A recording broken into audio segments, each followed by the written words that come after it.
সঙ্গে রয়েছেন বিশিষ্ট পরিবেশবিদ এস.এম. ঘোষ। তার সঙ্গে কথা বলবো পরিবেশ দিবস নিয়ে। যে পরিবেশ দিবস কি বার্তা দেবেন, কতটা সচেতন মানুষ, আর দূষণের নিরিখে বাংলা কোন জায়গায় দাঁড়িয়ে? প্রথমে আমি ভারতের প্রধানমন্ত্রীর বার্তাটা দিই। এবারে ভারতের প্রধানমন্ত্রীর বার্তা হচ্ছে one India one nation and plastic pollution.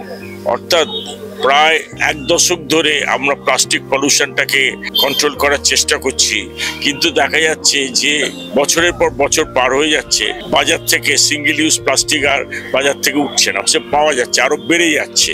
তো এই যে সিঙ্গেল ইউজ প্লাস্টিক আগে ছিল 40 মাইক্রন, তারপর ছিল 50 মাইক্রন, 75 মাইক্রন, এখন 120 মাইক্রন। এর নিচে যারা ইউজ করবে সেটাকে দণ্ডনীয় অপরাধ। তো বিট দ্য প্লাস্টিক পলিউশন এই কারণে বলা হচ্ছে, এই যে পাতলা প্লাস্টিকগুলো এগুলো ড্রেনেজগুলোকে চোখ করে দেয়। সে দেখা যায় হিমালয় থেকে আরম্ভ করে সুন্দরবন অবধি খাল নদী সবকিছু বুঝিয়ে দিচ্ছে।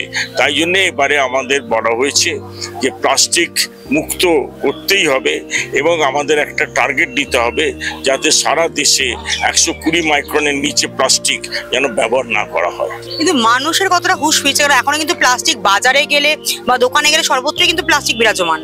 খুব ভালো প্রশ্ন। আমরা যখন বাজারে যাই তখন আমরা ধরো থলির মধ্যে, কেউ বলছে যে আপনি মাছ কিনেছেন, একটা প্যাক করে দিল, তার মধ্যে ফল যদি মিশে যায় আরেকটা প্যাক করে দিল, আলু যদি মিশে যায় আরেকটা প্যাক করে দিল। এই যে প্রত্যেকটা আলাদা আলাদা প্লাস্টিকের প্যাক হচ্ছে, হয়তো থলি আমরা একটা নিয়ে গেছি, অতগুলো থলি নেওয়া সম্ভব না, কিন্তু প্লাস্টিকের যদি বিকল্প কোনো থাকে, যেমন জুট ব্যাগ থাকে, যেমন কাপড়ের ব্যাগ থাকে, এইগুলো যদি একটু বেশি টাকা দিয়ে, যদি 2 টাকা 4 টাকা বেশি দিয়ে, যদি ধরুন মাছ কিনছি সেই সময় একটা কাপড়ের ব্যাগে আমি নিলাম, তো সেইটা যদি করা হয় তাহলে অনেক ভালো হবে।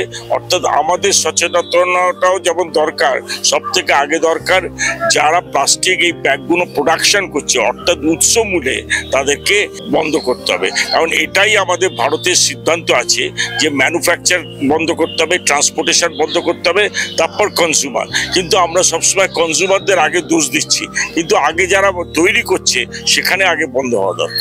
এখন চারিপাশে কিন্তু সবুজের ভাগ কমছে, শুধুই অট্টালিকা, মাঠঘাটের সংখ্যাও কমে যাচ্ছে। তো সেই দিক থেকে চারপাশটাকে একটু সবুজের আচ্ছাদন পেতে বা একটু নিরিবিলি পরিবেশ, মানুষকে কি বার্তা দেবেন চারপাশ সবুজ রাখার জন্য? সবুজ তো যেটুকু আছে সেখানেও প্লাস্টিক ভরে আছে, গাছের তলায় প্লাস্টিক পড়ে আছে, রবীন্দ্র সরোবর লেকের মধ্যে প্লাস্টিক পড়ে আছে। সবুজ গুলো ইভেন সুন্দরবনে যদি দেখা যায় সেখানেও প্লাস্টিক।